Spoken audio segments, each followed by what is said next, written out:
Gregory Peck. For millions, he was Atticus Finch, the epitome of integrity, quiet strength, and moral courage. A true Hollywood legend, an icon. But behind that towering public persona, he was a father to 5 children from 2 marriages. What happens when your dad is one of the most beloved actors of all time? Let's find out what happened to Gregory Peck's children. Number 5. Jonathan Peck, born on July 20th, 1944, in Los Angeles, California. He was the first child of Gregory Peck and his Finnish-born first wife, Greta Kukkonen. 2 more sons, Stephen and Carey Paul, would follow before Gregory and Greta divorced, when Jonathan was around 8 or 9 years old. This early family transition, plus the immense fame of his father, undoubtedly shaped his formative years. After the divorce, his father married French journalist Véronique Pisani, and Jonathan gained 2 half-siblings, Anthony and Cecilia. Even from a young age, Jonathan showed a drive to excel. He was a track star in school and a high school champion runner, carving out his own identity in athletics. This wasn't just about sports. He also graduated from the respected Occidental College, showing a well-rounded nature. Jonathan's character was also marked by a desire to serve and explore. He volunteered for the Peace Corps, spending 2 transformative years in Tanzania. Imagine the worldview that experience must have given him, so different from his California upbringing. He also committed 6 years to the Marine Corps Reserves, showing a sense of duty and discipline. These weren't paths smoothed by his father's fame. They were challenges he took on himself. After college, Jonathan chose the demanding field of journalism. His career began in radio at KNX Los Angeles, where he worked for 3 years, learning the ropes. He then moved into television, becoming an on-camera reporter for United Press International, UPI, and for KCOY-TV in Santa Maria, California. These roles showed his growing competence in a competitive field. Interestingly, way back in 1958, he had a tiny, uncredited role as Boy in his father's epic western, The Big Country, but his clear dedication was to journalism, not acting. Despite his achievements and outward purpose, Jonathan Peck was fighting significant internal battles. Tragically, on June 26, 1975, at just 30 years old, he died by suicide in his Santa Barbara apartment, found by a friend from a self-inflicted gunshot wound. His father, Gregory Peck, later spoke about the immense despair his son faced. He believed factors included depression, the strain of overwork in his journalism career, the pain of a failed love affair, and a serious underlying health condition, arteriosclerosis. The loss of Jonathan had a profound and lasting impact on Gregory Peck. The renowned actor, a symbol of strength for so many, openly shared his grief. He also expressed deep regret about being in France instead of California during his son's final days. Gregory Peck reportedly took a 2-year hiatus from acting after Jonathan's death, a testament to his sorrow. Jonathan and his father were said to have shared a close bond, confiding in each other regularly, which made the loss even more acute. Number 4, Stephen Peck, born on August 16, 1946, in Los Angeles. Like his brothers, he grew up in a family distinguished by artistic achievement. He initially leaned towards the arts, studying film at Northwestern University. However, his undergraduate studies were interrupted when he was drafted into the U.S. Marine Corps during the Vietnam War. Stephen served as a first lieutenant in the 1st Marine Division near Da Nang from 1969 to 1970, working as an artillery officer and forward observer in a dangerous area. His dedication earned him the Navy Commendation Medal. He described combat as extraordinary how exhilarating it can be, but also acknowledged, "Those memories don't leave you." He left the Marines in March 1971, and his wartime experiences would profoundly shape his future. Upon returning, Stephen completed his graduate film education at USC. He worked on the 1970s TV show That's Hollywood and, in a deeply personal project, produced a 1986 recording of the New Testament read by his father, Gregory Peck, an endeavor Stephen said brought us closer. His early writing credits also show an engagement with social issues. He was a writer and production assistant on The Trial of the Catonsville Nine, 1972, a film produced by his father about Catholic activists protesting the Vietnam War. His wartime service eventually guided him to documentary filmmaking. In 1989, he directed Heart of the Warrior, which movingly portrayed the aftermath of war for a U.S. Vietnam veteran and a Soviet Afghanistan veteran, highlighting their shared pain and healing.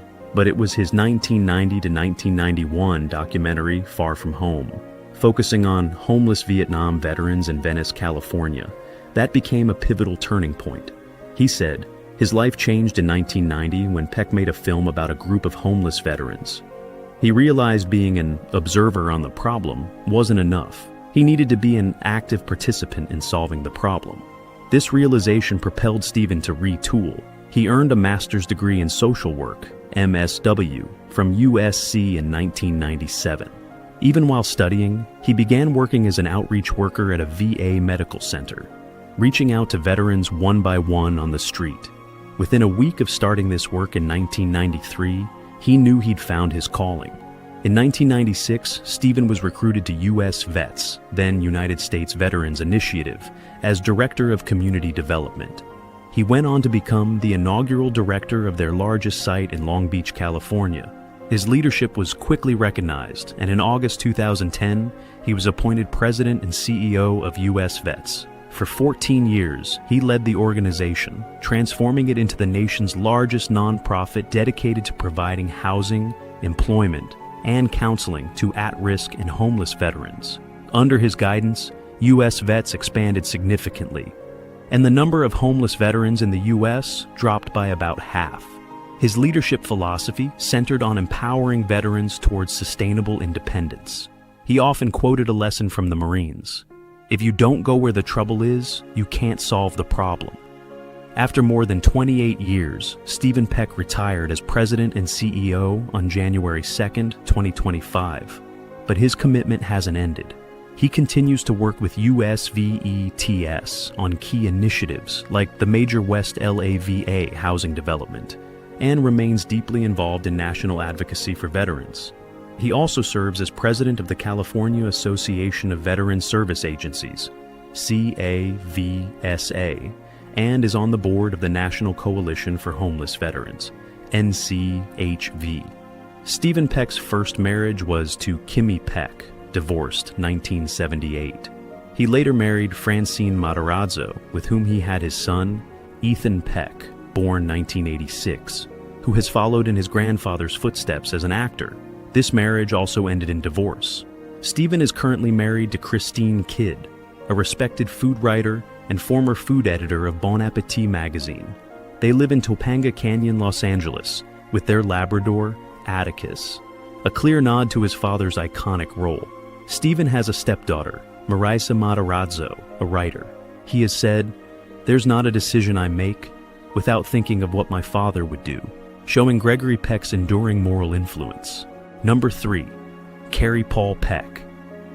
Born on June 17, 1949, in Los Angeles, Carey was young when his parents divorced. He attended Georgetown University in Washington, D.C., a choice that aligns with his later career in public service and policy. Demonstrating an early commitment to service, Carey joined the Peace Corps, working in Asia. He trained English teachers in Sri Lanka and taught English to graduate students in Pakistan. This international experience gave him first-hand exposure to the needs of communities in developing nations. After the Peace Corps, Carey worked on Capitol Hill for U.S. Senator Claiborne Pell of Rhode Island, focusing on education policy. This was a critical phase, honing his understanding of public affairs. Carey Peck took his commitment to public service into the electoral arena, twice running for a seat in the U.S. House of Representatives. In 1978, he ran as a Democrat in California's 27th Congressional District against Republican incumbent Robert K. Dornan. Carey emphasized it was his race, though many of his father's famous friends headlined fundraisers.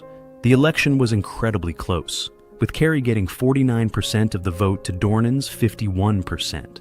The intense campaign reportedly strained his marriage to his then-wife, Catherine S. Goldrich. Undeterred, Carey ran again in 1980 against Dornan, receiving 46.47% of the vote to Dornan's 51%. A Libertarian candidate got 2.53%.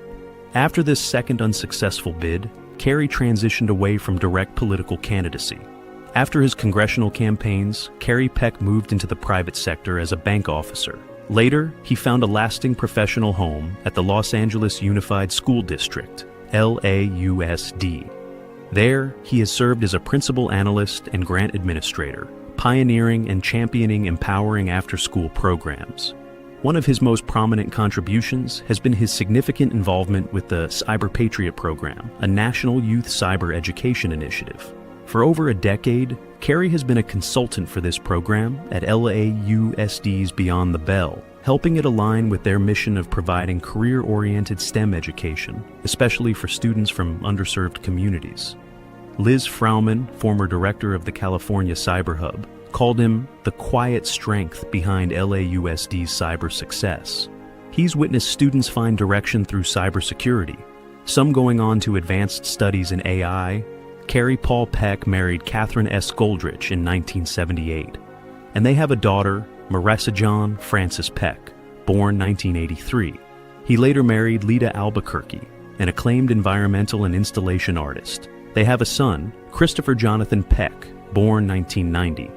The inclusion of Jonathan in his son's name is a poignant tribute to Carey's late older brother. While Carey's career has been in public service, his marriage to an established artist shows a continued appreciation for the arts in his personal life. He has occasionally engaged with his father's cinematic legacy, such as discussing To Kill a Mockingbird for the BBC and participating in interviews for DVD extras of his father's films, offering personal insights. His approach is one of respectful stewardship, honoring a remarkable heritage while maintaining his own distinct professional identity. Number 2, Anthony Tony Peck. Born Anthony A. Peck on October 24, 1956 in Los Angeles, Tony's early environment was extraordinary. Luminaries like Frank Sinatra, Gene Kelly, and Audrey Hepburn were regular dinner guests. He said, "I thought it was normal until I was about 16. His mother, Veronique, was a significant philanthropist and arts patron. This rich environment fostered Tony's artistic inclinations. He attended boarding school in Switzerland, then Amherst College, and later honed his craft at Juilliard. He admitted to a Peck's bad boy role during his school years, a phase that wasn't easy on my dad, perhaps a way of pushing against his father's immense shadow. Tony Peck's career has spanned acting, writing, and producing. He spent summers on his father's film sets, like The Scarlet and the Black in Rome. His acting roles include starring opposite Brooke Shields and Brenda Starr, 1989, appearing in the TV series Hollywood Detective, 1991, and films like Sliver, 1993, and The Conspiracy, 2008.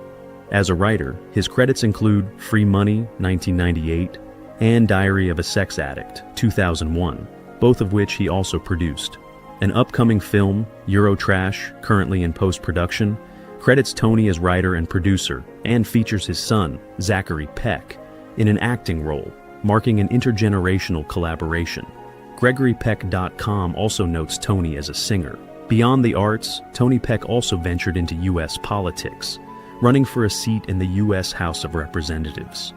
While unsuccessful, this ambition echoes a family interest in civic engagement. His father was a known humanitarian and activist, and his half-brother Carey also ran for Congress. Tony Peck's first marriage was to model Cheryl Tiegs, 1990 to 1995, with whom he has a son, Zachary Zach Anthony Peck, born 1991, now an actor. Tony is currently married to Paula Peck, and they reside in Los Angeles with their blended family. He is part of a large sibling group, including his full sister Cecilia, and half-siblings Jonathan, deceased, Stephen, and Carey. They've often collaborated in honoring their father's legacy, like participating in DVD interviews. Tony, often with his siblings, actively curates Gregory Peck's legacy. He was instrumental in the Oliver Peoples Gregory Peck eyewear collection, inspired by Atticus Finch's iconic glasses. He and Cecilia managed their parents' estate auction, with proceeds benefiting World Central Kitchen, reflecting their father's humanitarian spirit. Number 1. Cecilia Peck. Born on May 1, 1958 in Los Angeles, Cecilia grew up immersed in art, intellect, and social engagement. Her father, Gregory Peck's commitment to films with social themes deeply inspired her. Her mother, Veronique Pisani Peck, a Parisian journalist turned LA philanthropist, undoubtedly shaped Cecilia's worldview with her journalistic instinct and elegance. Cecilia and her brother Tony had a bicultural upbringing, moving between LA, France, and global film sets. A Princeton University graduate, Cecilia later worked as a story analyst for CBS Theatrical Films and ABC Motion Pictures in New York, gaining a crucial understanding of narrative structure. Cecilia initially explored acting, earning a Golden Globe nomination for her role in the 1993 TV movie The Portrait, where she played her father, Gregory Peck's artist daughter. Her acting credits also include films like Torn Apart, 1990, and Killing Zoe, 1993. However, she transitioned to directing, producing, and writing, mentored by acclaimed documentarian Barbara Kopple. Working with Kopple, who is celebrated for her cinema verite style, Cecilia learned to follow a story and not impose an agenda. Their collaborations include producing A Conversation with Gregory Peck, 1999, an intimate documentary portrait of her father directed by Kopple, and co-directing Shut Up and Sing, 2006, which followed the Dixie Chicks after their controversial political statements. This move behind the camera allowed her to explore complex social issues with an authorial voice. Cecilia Peck's filmography shows a courageous engagement with sensitive subjects, giving voice to the vulnerable. Her work often focuses on social justice, trauma, and coercive control, particularly within cults. Her commitment is recognized by a DART Fellowship from Columbia School of Journalism for excellence in reporting on trauma.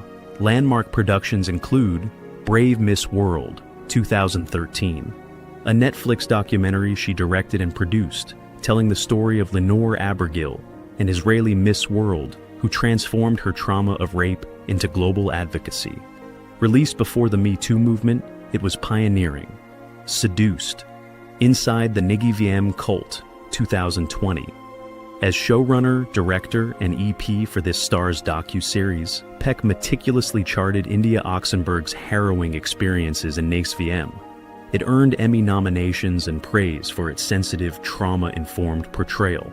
Escaping Twin Flames, 2023. For Netflix, she directed and executive produced this series investigating the controversial Twin Flames universe, a project that emerged from whistleblowers contacting her ex-IVM survivors platform. Cecilia champions a trauma-informed filmmaking methodology, ensuring survivors are supported. She and her collaborators aim to create responsible art that exposes, educates, and alerts people of the dangers. Cecilia Peck's influence extends beyond her films. She actively engages in advocacy, working with fellow Princeton alumnus and cult survivor Hoyt Richards to raise awareness about coercive control. She's married to writer-screenwriter Daniel Vole, and they have 2 children, Harper and Ondine, residing in Los Angeles. Cecilia remains involved in her family's legacy, participating in tributes to her father and, with Tony, managing their parents' estate auction benefiting charity. Each navigated the immense weight and privilege of their heritage in their own way. Their stories show that while a legendary parent casts a long shadow, it can also illuminate diverse paths towards personal fulfillment, service, and the creation of unique individual legacies.